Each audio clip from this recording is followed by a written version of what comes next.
बिस्मिल्लाहिर्रहमानिर्रहीम। अस्सलाम वालेकुम मेंबर्स, व्यूअर्स, होप सब खैर खैरियत से होंगे। आज वीकेंड की वीडियो में जी डिस्कस करते हैं पिछले 2-3 दिन के जो सेशन थे वो बड़े थोड़े से आप कह सकते हैं वॉलेटाइल भी थे। और अगर हम पिछली डिस्कशंस लें तो उसमें कुछ चीज़ें इस तरह के ख़दशात भी हमने डिस्कस किए थे कि कोई भी पॉलिटिकल न्यूज़ जौन सी है ना वो मार्केट को इस वक्त जौन सा है वो थोड़ा सा इम्पेक्ट कर सकती है। लेकिन अल्टीमेटली मार्केट ओवरऑल ठीक है। और ऐसी सिचुएशन अगर आती है तो एक तो हमने पैनिक में नहीं आना, और दूसरा अगर हमने कैश सिक्योर किया होगा टाइमली प्रॉफिट टेकिंग से या स्टॉप लॉस से, तो इस तरह की जो फिर डिप आते हैं वो अपॉर्चुनिटी के तौर पे काफ़ी अच्छा आपको गेन दे जाते हैं। सम टाइम बड़ी अच्छी स्विंग ट्रेड्स दे जाते हैं, सम टाइम बड़ी अच्छी डे ट्रेड दे जाते हैं। ज़रूरी नहीं होता कि 100% एक्यूरेसी के साथ आप किसी भी स्टॉक में जो है ना वो बाइंग करें बिल्कुल अच्छे लेवल्स पे, इसी तरह बिल्कुल बेहतरीन लेवल के ऊपर आप एग्ज़िट कर जाएं। बट असल में आपने मैक्सिमम कोशिश करनी होती है कि जितना भी अच्छा आपको रेट मिल सके बाइंग का, वहाँ पे आप एंट्री लें, प्रोबेबिलिटी ज़्यादा बेहतर हो जाए। इसी तरह ही जितना बेहतर आप अच्छे लेवल पे प्रॉफिटिंग कर सकते हैं या स्टॉप लॉस लगा सकते हैं, वहाँ पे आप अगर टाइमली एग्ज़िट कर जाते हैं तो वो भी एक अच्छी चीज़ आपके लिए होती है। क्योंकि अगर हम किसी भी नॉर्मल स्टॉक को लें जो कि ओवरऑल फंडामेंटली ठीक है, सेक्टर वाइज भी ठीक है, कोई बुरी न्यूज़ नहीं है, तो उसने अल्टीमेटली एक लेवल पे जाके पॉजिटिव साइड पे मूव करना होता है। इसी तरह उसने अगर वो एक पॉजिटिव मोमेंटम आ रहा है तो एक जगह पे जाके उसने करेक्शन करनी होती है। तो बस ये दोनों जो पॉइंट्स हैं यहाँ पे हमने प्ले करना है, उसके बीच में हमारा प्रॉफिट है। कोशिश ये करनी है कि जितना बेहतर रेट हमें मिले उसको फिर इन कैश हम उसी सूरत में कर सकते हैं कि अगर हमारी एंट्री बहुत अच्छे लेवल पे है लेकिन हमने एग्ज़िट ही नहीं लिया अच्छे लेवल पे, तो भी वो इतना अच्छा फ़ायदा नहीं हुआ। हो सकता है कि हम एक स्टॉक जो है वो बाय करें, सपोज़ 100 रुपये पे बाय करें, वो 200 तक चला जाए और हम वहाँ पे बिल्कुल ना स्टॉप लॉस लगाएं ना प्रॉफिट करें, और पता चले वो वापस 125 पे आ गया। तो बेसिकली हमने ठीक है उसमें कोई 20-25% का प्रॉफिट तो किया, लेकिन 70% हमने जो है वो प्रॉफिट अपना जो है वो वेस्ट कर दिया। तो स्टॉप लॉस टाइमली जो है अगर लगाना है ना, ये भी बहुत आपको इस तरह की सिचुएशन में एक अच्छा एग्जिट दे देता है और आपको फर्दर लॉस से सेव कर लेता है। तो एक तो चीज़ें डिस्कस कर लेते हैं फ्राइडे की क्लोजिंग, और एक और स्टॉक जिसको मैं हमेशा डिस्कस करता होता हूँ, ख़ास तौर पे जब आपका ये जनवरी स्टार्ट होता है तो वो 2 माह का हम टारगेट लेके चलते हैं हमेशा, और उसमें वो हमें नॉर्मली 20% प्रॉफिट जो है ना वो मिल जाता है। और इस वक्त भी बड़ा अच्छा रेट है बल्कि, और चांसेस ये हैं कि परसेंटेज वाइज शायद इस दफ़ा हमें 20-30% या इससे ज़्यादा का भी प्रॉफिट मिल सकता है। लेकिन अगर हम 25% को भी टारगेट करें ऑन एवरेज, तो 2 मंथ्स में मेरा ख्याल है कि एक अच्छा गेन बनता है और विद मिनिमम रिस्क। तो इसको हम थोड़ा सा डिस्कस कर लेते हैं। तो सबसे पहले डिस्कस कर लेते हैं फ्राइडे की जो क्लोजिंग आई थी KSE इंडेक्स की, वो 124 पॉइंट नेगेटिव के साथ 64,514 पे आई थी। लेकिन अगर आपको याद हो तो मार्केट ओवरऑल ठीक जा रही थी, बट एकदम न्यूज़ आती है एक कि जो इलेक्शन है उसको डिले करने का कोई बिल पास हुआ है सेनेट में, और उसके बाद मार्केट एकदम जो है वो तकरीबन 800 से भी ज़्यादा पॉइंट का डिप ले लेती है with in a very few minutes. और ऐसी सिचुएशन में देखें डेफिनेटली एकदम इंसान पैनिक में आता है कि यार ये तो कोई ऐसी न्यूज़ भी एक थोड़ी नेगेटिव, अब इसका इम्पैक्ट पता नहीं आगे जाके क्या होगा। और मार्केट अगर एकदम 800 पॉइंट नीचे चली जाए तो हमने रिसेंटली देखा भी है कि उसके बाद मार्केट की जो क्लोजिंग है वो समटाइम 1500 पॉइंट 1000 पॉइंट से ज़्यादा नेगेटिव की भी आई है। तो लेकिन आपने देखा कि उसके बाद फ़ौरन ही चीज़ें बेहतर हुई और मार्केट ने जो क्लोजिंग दी है वो तकरीबन समझ लें कि आपने 700 पॉइंट रिकवर करके तकरीबन 124 पॉइंट की नेगेटिव क्लोजिंग दी है। वॉल्यूम बहुत बेहतर हो गया, क्योंकि डेफिनेटली जो नॉर्मल अभी वॉल्यूम चल रहे थे वो 300-400 मिलियन के चल रहे थे। इस दफ़ा जो फ्राइडे के आए हैं वो 725 के करीब आए हैं। उसकी रीज़न ये है कि जब ये डिप आया होगा तो बहुत सी सेलिंग हुई होगी, उसके बाद दोबारा से फिर बाइंग हुई होगी, तो एक्टिविटी एकदम बहुत ज़्यादा होगी। अब मार्केट में देखें सिचुएशन फिर वही है, इलेक्शन करीब है, बहुत सी न्यूज़ आएंगी इलेक्शन से पहले, और स्टिल देखें अल्लाह करे कि चीज़ें स्मूथली जो है वो सारी चलें पॉलिटिकल साइड पे। और उम्मीद है कि इंशाल्लाह इस दफ़ा सिचुएशन ऐसी नहीं होगी जैसी कि हमने पिछले चंद साल फेस की, जिसमें मार्केट बहुत ही डल थी, सिचुएशन पॉलिटिकली भी बहुत अनसर्टेन थी, इकनॉमिकली भी बहुत बुरे हालात थे, हम डिफ़ॉल्ट की तरफ जा रहे थे, ये न्यूज़ आती थी, पॉलिटिकली कुछ पता नहीं था आगे क्या स्टेबिलिटी आएगी, और मार्केट जो है वो अगर 2000 पॉइंट की एक मूवमेंट बनाती थी पॉजिटिव साइड पे तो 3000 पॉइंट नीचे आ जाती थी। तो अब तो मार्केट माशाल्लाह स्ट्रेंथ शो करती है, और मार्केट ये बार बार बता रही है कि वो फर्दर ग्रो करना चाह रही है। जस्ट थोड़ी सी स्टेबिलिटी और कोई नेगेटिव न्यूज़ ना आए तो मार्केट इंशाल्लाह फर्दर ग्रो करेगी। तो इस पूरे सिनेरियो में हमने अपनी स्ट्रेटजी वही रखनी है जो कि हम डिस्कस करते हैं। जहाँ पे आपको अच्छा प्रॉफिट मिल रहा है स्टॉप लॉस लगाएं, पार्शियल प्रॉफिट टेकिंग करें। जहाँ पे बाइंग रेंज में चीज़ें आती हैं वहाँ पे आप बिल्कुल बाय कर सकते हैं, वहाँ पे किसी किस्म की पैनिक की ज़रूरत नहीं है। कैश इन हैंड रखेंगे तो आपको स्विंग ट्रेड भी मिलती रहेंगी। सेक्टर्स में ऑयल एंड गैस ऑलरेडी अच्छा गेन दे चुका है, वहाँ पे अब इन लेवल्स पे बाइंग नहीं बनती। आप अपने स्टॉप लॉस के साथ होल्डिंग बिल्कुल रख सकते हैं। अगर डिप आता है तो वहाँ पर आप जो है ना वो बाइंग कर सकते हैं। जिस तरह ऑयल एंड गैस में मोजीडीसी का बताते हैं कि अब आप इसको 110 से नीचे आए तो वहाँ पे टारगेट करें, 115 से नीचे इवन आप वहाँ पे बाइंग कर सकते हैं, और 120 से ऊपर बाइंग जो है वो थोड़ा सा रिस्की हो जाएगा। इसी तरह अब आप PRL देख लें, वो आपका 36 तक जाता है तो वहाँ पर तो प्रॉफिट टेकिंग है। यहाँ सिर्फ स्टॉप लॉस के साथ होल्डिंग है। अगर वो 26-25 से नीचे आता है तो वहाँ पे आप एक एंट्री ले सकते हैं। सेम विद PSO देख लें, अब आप वो अगर आपका दोबारा से 175 से नीचे आता है तो वहाँ पे आप एंट्री ले सकते हैं। आल्दो के जो एक्चुअल इनके बाइंग रेंज थी वो तो बहुत ज़बरदस्त थी जब हमने इनको टारगेट किया था, लेकिन डेफिनेटली वो चीज़ें शायद अब ना आएँ। तो अब फिर आप एक नई रेंज सेट करते हैं जहाँ पर आप एंट्री ले सकते हैं, जहाँ पर आपका रिस्क जो है वो मिनिमम होता है।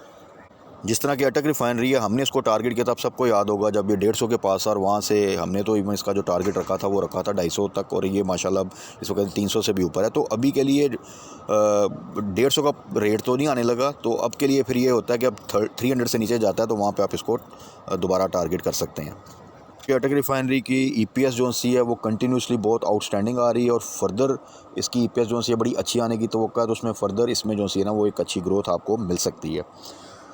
इसी तरह IT सेक्टर जो है उसको होल्ड करें, उसकी हम जो से बाइंग रेंज डिस्कस कर सकते हैं, क्योंकि जो उसकी एक्चुअल बाइंग रेंज थी आप सबको याद होगा, उससे तो स्टॉक बेहतर आ चुके हैं रेट पर। ख़ास तौर पे नेटसोल जो सा था उसको हमने आपको याद होगा वो 85-80s में टारगेट किया था, वो अब आपको पता है 100 से ऊपर है, दो कि वो 120 से ऊपर वापस आया है।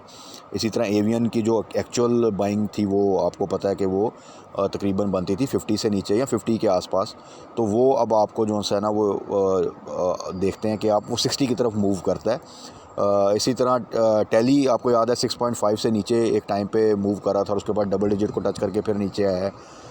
इसी तरह सिस्टम आपका जो है उसकी जब भी कभी 410 से नीचे आए तो बेहतरीन रेंज है, 400 से नीचे आए तो वहाँ पे बजाय पैनिक में आने के आप फ़ौरन बाई करें, और जितना भर सकते हैं भर लें, क्योंकि वहाँ से वो फ़ौरन बाउंस बैक करता है। तो ये कुछ चीज़ें हैं जो कि पिछले चंद सालों में हमने देख ली हैं। तो इतना कुछ बार बार डिस्कशन करने के बावजूद और प्रैक्टिकली उसको जो है वो देखने के बावजूद भी अगर हम वही गलतियाँ रिपीट करेंगे तो फिर हम स्टॉक मार्केट से प्रॉफिट नहीं कमा सकते। तो इन चीज़ों का थोड़ा सा ख्याल रखें। इसी तरह फार्मा सेक्टर को हमने बड़ा टाइमली टारगेट किया था और उसमें माशाल्लाह बड़े अच्छे गेन मिले। तो फार्मा सेक्टर में अभी भी कुछ स्टॉक्स हैं जो कि बड़ी अच्छी बाइंग रेंज में हैं, जिनमें IBL हेल्थ केयर है। अभी वो उस तरह मूव नहीं कर रहा, लेकिन वो अल्टीमेटली आपको बहुत अच्छा प्रॉफिट दे के जाए। उसको इजीली आप 50 का टारगेट कर सकते हैं। और यहाँ से आप रेट देख लें मज़ीद, यहाँ से पहले भी वो 45 आई थिंक जो है वो टच करके आया था। तो अगर आप 45 का ही टारगेट कर लें तो यहाँ से एक आपको अच्छा गेन जो है वो मिल जाता है। सेल की सब्सिडरी है, सेल अच्छा मूव कर रहा है, अल्टीमेटली इसने भी मूव करना है। इसी तरह सेंचुरी पेपर है, उसको टारगेट किया हुआ था, उसका भी 45 से 50 का टारगेट रखा हुआ था। वो भी तकरीबन 40 को टच करके वापस इवन 30 से नीचे गया और वापस अब दोबारा से वो अपसाइड पे है। तो उसमें भी पोटेंशियल है, उसको आप दोबारा बिल्कुल अच्छी बाइंग रेंज में उसको बाय कर सकते हैं। खैबर टोबैको जो है वो आपको पता 400 से ऊपर वापस आया है, फिर 350 से नीचे, बिल्कुल 350 से नीचे जितना नीचे मिले उसमें पैनिक की बजाय आप उसको ऐड करें, वो आपको अच्छा प्रॉफिट देगा। इसी तरह आपका जोन्स है फार्मास्यूटिकल में एबर्ट जोन्स है, वो अब शायद आपको 400 से नीचे का रेट था ना मिले, जो कि आपको याद होगा हमने इनिशियली टारगेट किया था, लेकिन 450 से नीचे मिले या 450 के आसपास मिले, तो यहाँ पे भी आप इसको बाय कर सकते हैं। अल्टीमेटली 500 इनिशियली और उसके बाद 600 की तरफ वो आपको मूव करता नज़र आएगा। तो ये चीज़ें हम बार बार डिस्कस भी कर रहे हैं और आपको नज़र भी आ रही हैं कि जिस तरह की हम चीज़ों को टारगेट कर रहे हैं, अगर टाइमली उसमें एंट्री ले ली जाए तो एक अच्छा गेन मिल जाता है विद मिनिमम रिस्क। इसी तरह सीमेंट सेक्टर का भी मेंशन किया था कि अब उसमें इस साल आप एक अच्छी ग्रोथ देखेंगे। ऑलरेडी काफ़ी अच्छी ग्रोथ वो स्टॉक दे चुके हैं, क्योंकि बहुत लो साइड पे चले गए हुए थे। वहाँ से तो इम्प्रूवमेंट काफ़ी आ चुका है, लेकिन स्टिल उनमें बड़ा पोटेंशियल है। और आने वाले दिनों में जब आपकी कंस्ट्रक्शन एक्टिविटी बेहतर होगी तो उसमें मज़ीद आपको अच्छी ग्रोथ मिल जाएगी। तो उनके स्टॉक्स को भी अभी आप स्टॉप लॉस के साथ होल्ड करें, अभी उनमें सेलिंग की ज़रूरत नहीं है।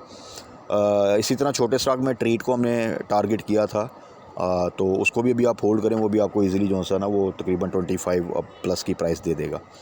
तो अब ज़रा आ जाते हैं एक और स्टॉक की तरफ जी, जिसको मैं हमेशा जनवरी में टारगेट करते हैं, और टारगेट होता है कि मार्च तक उसकी, क्योंकि एनुअल रिज़ल्ट अनाउंसमेंट होती है, तो वहाँ तक हमने उसको होल्ड करना होता है, उस दौरान वो एक अच्छा गेन हमें जो है वो दे देता है। वो है जी पाक ऑक्सी।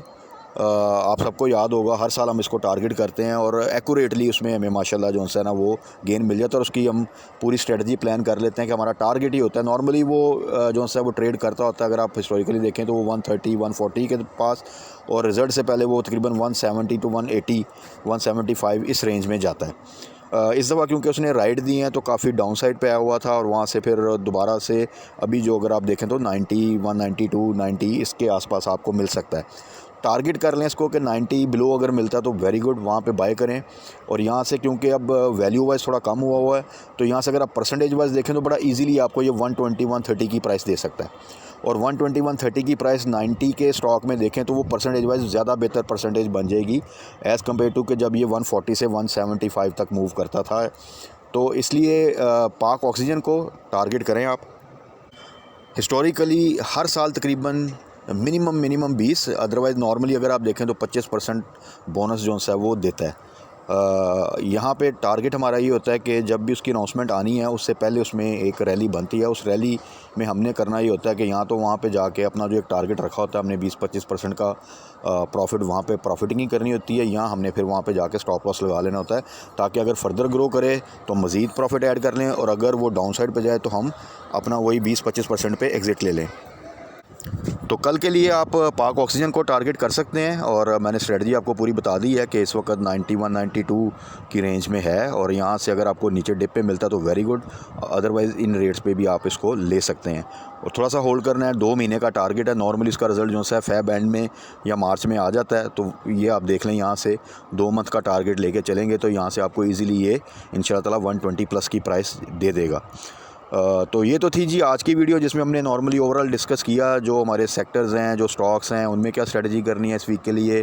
पाक ऑक्सीजन को हमेशा हम टारगेट करते हैं और वो हमें हिस्टोरिकली अच्छा प्रॉफिट देता है, तो उसको दोबारा आप टारगेट कर सकते हैं। This is the time. वही सिर्फ इसकी जो आप कह लें कि जो एक टारगेट करना होता है हमारा, और जो इसका प्रॉफिटेबिलिटी होती है तकरीबन 20-25% की मिनिमम, वो यही 2-3 माह हैं जिसमें कि आपको एक अच्छी मूवमेंट मिल जाती है।